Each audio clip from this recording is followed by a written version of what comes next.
Η δόκτωρ Μαντλίν Λεβίν συγκαταλέγεται στις σημαντικότερες φωνές διεθνώς γύρω από την ψυχική υγεία των εφήβων, τη γονεϊκότητα και τις πιέσεις που ασκεί στα παιδιά η σύγχρονη κουλτούρα της επίδοσης. Τα βιβλία της, ανάμεσά τους το ιδιαίτερα επιδραστικό «Το τίμημα της αυθονίας», έχουν ανοίξει διεθνώς τη συζήτηση για το πώς οι γονείς μπορούν να μεγαλώσουν παιδιά με αυτονομία, αυτοπεποίθηση και ψυχική ισορροπία. Στην Αθήνα βρέθηκε έπειτα από πρόσκληση του μη κερδοσκοπικού σωματείου Δεσμός και μίλησε για τις προκλήσεις που αντιμετωπίζουν σήμερα παιδιά, έφηβοι και γονείς.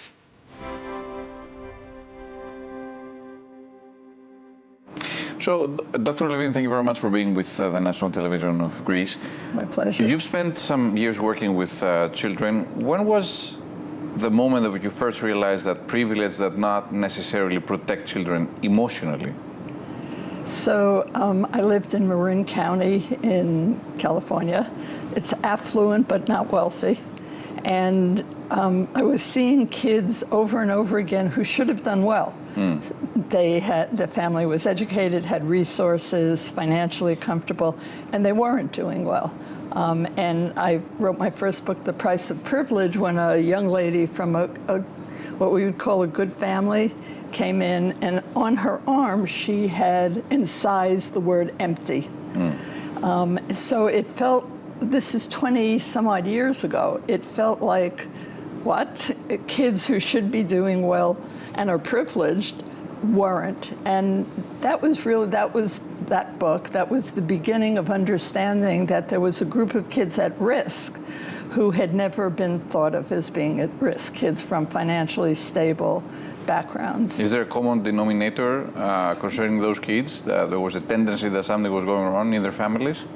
I think one of the things that happened, it came from busy families who provided lots of opportunities. And I think what happened to those kids is that they were spared challenge in their life. Everything was handed to them. Parents rushed in to fix problems. In particular, we had one story, our fancy private school. The kids cheated on the SATs. I don't know the equivalent here, but it's what gets you into college. It's the exam that gets you into college. Right. Exactly. And the parents hired lawyers, and the kids were let off. And that was a jarring example of resources being used to protect children, supposedly. But really what it does is it robs children of dealing with consequences and feeling that they're capable of managing challenges. Everybody has challenges, right? I've been alive long enough to know you get divorced, you have financial problems, somebody gets sick, somebody dies, and you're going to have to deal with that. And I think for what ties these kids together is often with the best of intentions. Parents are rushing in too quickly. I call it accumulated disability, and robbing kids of the opportunity, little by little, to learn that they can manage challenge. Right. In a sense, parents believe they're helping their children by pushing them toward excellence. At what point does support become pressure? Well, I know you and I mentioned briefly there was a suicide Right. 2 days ago. Yes. So it's not just that it's pressure. Pressure by itself is not great, but if for kids that are healthy and have an internal sense that they can manage, which I just said a lot of these kids don't have, then pressure becomes unbearable. And so a low grade, instead of being a disappointment, is a catastrophe. And I worked down at Stanford, we had 9 suicides in that area in a row, all of which had some connection to pressure. But I think it's a mistake to just say it's the pressure. It's really the underlying foundation that's missing that makes kids feel that they can't manage when they come up against a challenge. So what's the rule of thumb here? What's the right way to go? Parents are watching and they want to know what is the right way to go. So I have to do the disclaimer of every child's different and every family's different. So a rule of thumb is in general, statistically. I think it's important to, first of all, it's important to be okay yourself. So we talk about high rates of anxiety and depression in kids, same high rates in parents. Right. And there's a strong genetic and environmental correlation between a parent's mental health and a child's mental health. Yes. So you have to be okay yourself. That's the first rule of thumb. I think the second one would be really understanding that it's an internal sense of capacity, identity, feeling good, thriving as opposed to being successful that kids need. And so instead of your child walks through the door and you say, what grade did you get today? You say, how'd it go? How are you? What did you learn? Whether the kid got an A or a C. What's important is the child's development of an internal self that can evaluate, not the fact that the world is constantly evaluating them. Like I'm laughing because I asked my 4-year-old daughter at the kindergarten, what did you learn today? And she doesn't respond to me. Right. I guess maybe she started or she doesn't want to say, but I guess that's the right way to go, right? I mean, that is the right way to go. Excuse me. Engaging in some ways of showing how much you're interested in their lives. Right. Not imposing your wills and maybe your failures, or not projecting your failures on the kids. That your expectations are in line with where children are developmentally. So I have a 4-year-old grandchild who never tells me what's going on, because 4-year-olds really can't do that. That's just kind of developmental. And I think understanding that children change radically, they fail, they get better, they fail again. So the fact that your 4-year-old doesn't say anything, keep doing it. Okay, all right. Thanks for the advice, Madeline. So you often speak about the epidemic of anxiety among young people. What is driving anxiety today? Is it the parents, or is it, the whole zeitgeist, is the whole situation of the social media environment and so on? I think social media is unbelievably toxic. We have good research now on social media, how it's increased anxiety, depression, body dysmorphia, anorexia, suicide. What's stunning to me is that parents feel there's nothing they can do about it. You say to your kid, you're on social media too much, which is all about comparison, and not even real comparison, it's manufactured comparison. Right. And the kid says, I can't get off because I'll be the only one. Right. If your child, you don't let your 12-year-old drink, you don't let your 9-year-old drive a car. We understand how incredibly toxic social media is, and I'm a little baffled as to why parents are not willing to say, you get a certain amount of time. I know Greece now has put in a law. The government has announced that it will ban children under 15 from access to social media, yes. Right. So they've done that in Australia, New Zealand. Exactly. The results are so-so because 2 reasons. One, kids know how to get around anything that you can put in place. And 2, the culture needs to change. Like the way it did with cigarettes, the whole culture around cigarettes changed. So it's not enough just to do the kids. There needs to be public health. There needs to be parenting. There needs to be schools. But I wish my country did this. It's a great first step. Are today's children actually less resilient, or have adults become less tolerant of children struggling? Less tolerant. Children are less resilient, for sure. When I was in training, which is in the last century, you were a child, you were a teenager, you went to college, and then you were an adult. Now there's the concept of emerging adulthood. So kids now from 18 to almost 30 are not expected to assume the responsibilities of adulthood. True. And that's extraordinary. But due to financial constraints, right? I do what? Due to financial constraints, you cannot actually do a living, have a normal living age 18 to 30, unless you have some kind of serious financial assistance. I think that's true, and that's the bifurcation of wealth in the United States. Right. I assume it's the same thing here. Yeah, It's worse. It's worse here. It's worse because people in the United States have access to student loans. That's not the case in Europe. They have access to student loans. So my kids, who are 35, just finished. I have 3 sons. The youngest one just finished at 35 paying off his student loan. Paying off the student loans, yeah. Right, which meant can't buy a house, can't go on vacation. Yeah, Exactly. so that's absolutely an issue. And it's a good reason why we ought to be promoting resilience more. And how do you promote resilience? You allow kids to manage small challenges, right? Yesterday I said, if your child's a year and they start to walk and they fall down, you're like, come on, get up, good job. And you don't worry about them falling down. Exactly. You understand that to walk, Yeah. you need to fall down. And parents, particularly affluent parents, you're right, are way too involved in making sure their kids don't stumble. Right. And stumbling is part of learning to be resilient. That's how Yeah. you get a sense you can manage. Yeah. In this country, we have a tradition of overprotection in the families. Is that a global phenomenon, you think, or is it just cultural? It's interesting you asked that, because one of the questions that came up last night was about, is it a good thing that it's family-oriented? The United States is all about autonomy. Yeah. Kid goes out, you want to push them out. Yes.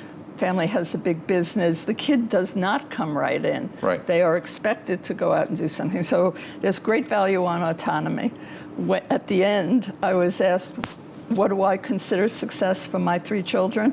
And one of the things I consider success is the fact that they chose to live nearby, which they're working, they're married, they have children, but they chose to live nearby. So I'm kind of, there are pluses and minuses to the tight family and going out. And I think the real issue is balance. If you could do it perfectly, you would keep your kids close, you'd send them out for a while, and then have them come home.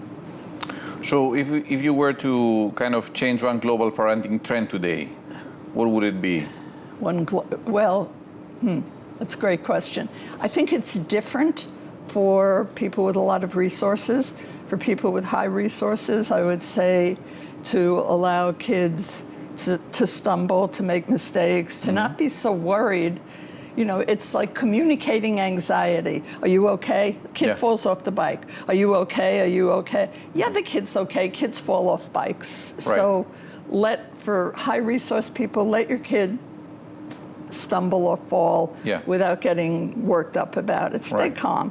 For the world in general, it's going to sound, cheesy, but I think kindness is missing. It's certainly missing from my country right now, which is horrifying. And so I think modeling kindness, I used to take my kids to the food kitchen, something to show that there's a bigger world. Right. Because I think for a lot of kids, what's missing is a sense of meaning. And it's not if it's only about you, the grades you get, the school you get into, the job you get, I can tell you what happens to those kids. They hit about your age, they're not kids anymore, and they become quite depressed because they don't have a sense of meaning beyond themselves. Right. And what about limits and boundaries? Because you refer a lot about kindness. Yeah. But when you raise a child and it's a teenager, right, and a teenager also has some kind of explosions and some kind of anger and other kind of sentiments. How do you push limits and boundaries? So that's probably the greatest resource on this, on this, more than any other aspect of parenting. And that's, you have to love your child, and you have to set limits and have consequences for your child. And you put those two together, you have generally a healthy child. And there are lots of families where it's a lot of love but not limits, and we know what those kids are at risk for. They're at risk for substance abuse because there were no limits ever put on them. So the ideal parenting idea is that you set limits for your child and you love and support them, and you can't do one without the other. And I understand, I assume this is like a rule of thumb for any kind of relationship, right? Limit, yes, yeah, you're right. It would be.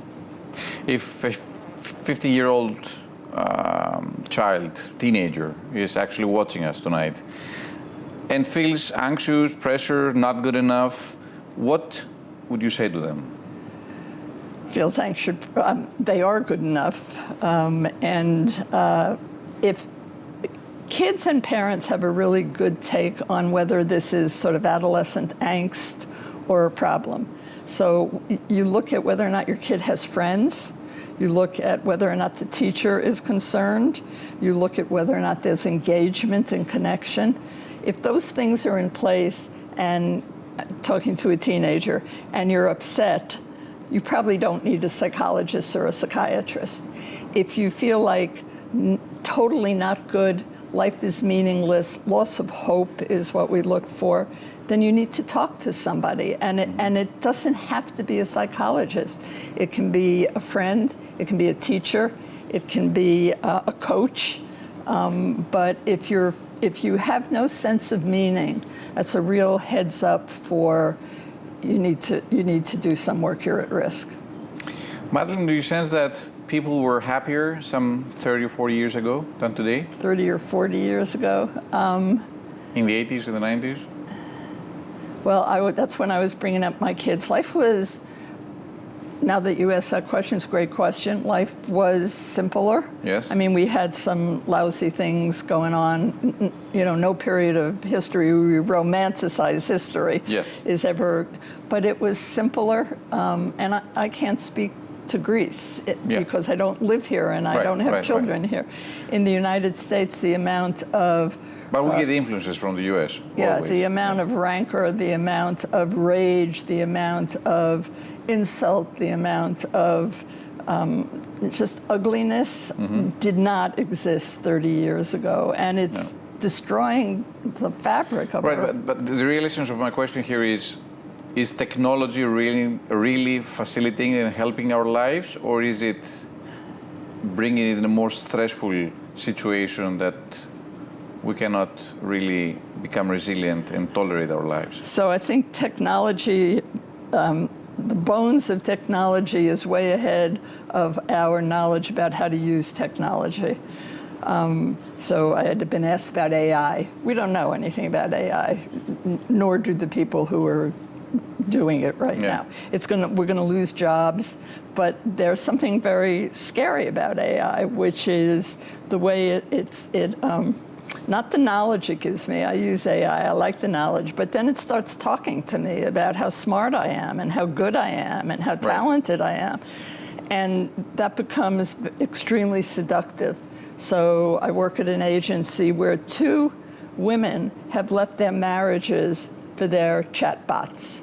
The seduction of somebody, it's not a person, it's who knows you and only tells you how terrific you are.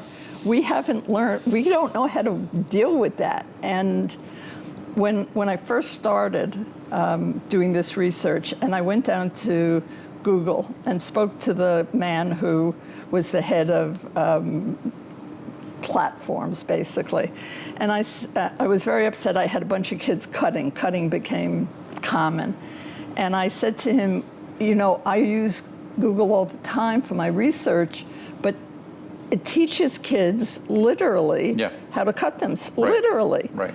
And I said, talk to me about that. And he said, don't talk to me, you have to go to ethics. And until everybody feels responsible for what's being turned out, I think the technology is way ahead of moral development and how we're going to use it. I think it's making things much harder for people. And do you sense that there's also an epidemic of psychologists and people turning to psychologists to somehow, you know, find their that there's a light in the end of the tunnel, of their life's tunnel? It's an interesting question. Are more people using psychology? And is that really helping out? That's the real question here. Yeah. I think there's a tendency to pathologize things that are normal. My 15-year-old doesn't want to talk to me. Right. No 15-year-old wants to talk to you. They, Exactly. you know, they Exactly. they don't need to talk to somebody about it. So we pathologize normal behavior too often, and I think the fear in my profession, or for me, would be that people are using technology as opposed to psychology. To substitute it, yes. Right.